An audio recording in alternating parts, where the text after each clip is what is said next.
আসসালামু আলাইকুম প্রিয় দর্শক। বীরশ্রেষ্ঠ মুন্সি আব্দুর রব পাবলিক কলেজে নতুন একটি নিয়োগ বিজ্ঞপ্তি প্রকাশিত হয়েছে। এই নিয়োগ বিজ্ঞপ্তিতে প্রভাষক, সিনিয়র শিক্ষক, সিনিয়র স্টাফ নার্স ইত্যাদি পদ রয়েছে। আজকে আমি এই নিয়োগ বিজ্ঞপ্তি সম্পর্কে বিস্তারিত আলোচনা করব, তাই ভিডিওটি না টেনে শেষ পর্যন্ত দেখার অনুরোধ রইল। পদের নাম: প্রভাষক, মনোবিজ্ঞান একজন, সমাজবিজ্ঞান একজন, গ্রেড নবম। শিক্ষাগত যোগ্যতা: স্বীকৃত বিশ্ববিদ্যালয় থেকে সংশ্লিষ্ট বিষয়ে দ্বিতীয় শ্রেণীর স্নাতক সম্মানসহ স্নাতকোত্তর বা সমমানের ডিগ্রি থাকতে হবে। এর পরটি হচ্ছে সিনিয়র শিক্ষক, হিসাব বিজ্ঞান একজন, গণিত একজন, গ্রেড দশম। শিক্ষাগত যোগ্যতা: স্বীকৃত বিশ্ববিদ্যালয় থেকে সংশ্লিষ্ট বিষয়সহ দ্বিতীয় শ্রেণীর স্নাতক বা বিএ বা স্নাতকোত্তর বা সমমানের ডিগ্রি থাকতে হবে। এর পরটি হচ্ছে সিনিয়র স্টাফ নার্স মহিলা একজন, গ্রেড 10। শিক্ষাগত যোগ্যতা: ডিপ্লোমা ইন নার্সিং ও midwifery Bangladesh nursing council কর্তৃক রেজিস্ট্রার্ড হতে হবে। স্বীকৃত প্রতিষ্ঠানে পেশাগত অভিজ্ঞদের অগ্রাধিকার দেওয়া হবে। এর পরের পদটি হচ্ছে খণ্ডকালীন পরিবহন সহায়ক 1। শিক্ষাগত যোগ্যতা: অষ্টম শ্রেণী পাস।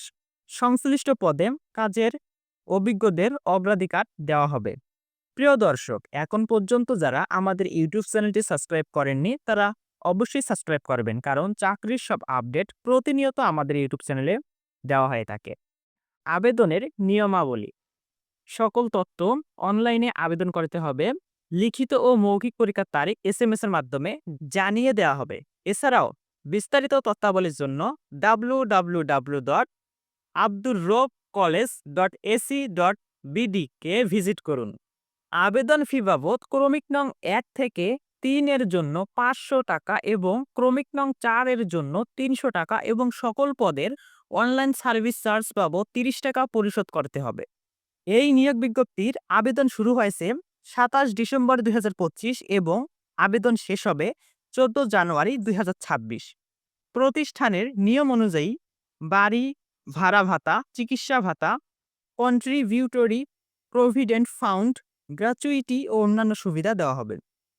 ক্রমিক 1 থেকে 2 পদের প্রার্থীদের শিক্ষা জীবনের সকল স্তরে কমপক্ষে দ্বিতীয় বিভাগ বা শ্রেণী থাকতে হবে।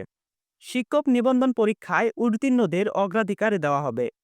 আবেদনের সাথে জীবন বৃত্তান্ত, নম্বরপত্র সহ অবশ্যই সকল প্রকার একাডেমিক কাগজপত্র সংযোজন করতে হবে।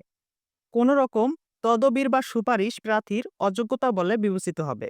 কর্তৃপক্ষ প্রয়োজন বোধে নিয়োগ কার্যক্রম বাতিল, পদসংখ্যা কম বা বেশি এবং পদ পরিবর্তন ও পরিমার্জন করতে পারবেন।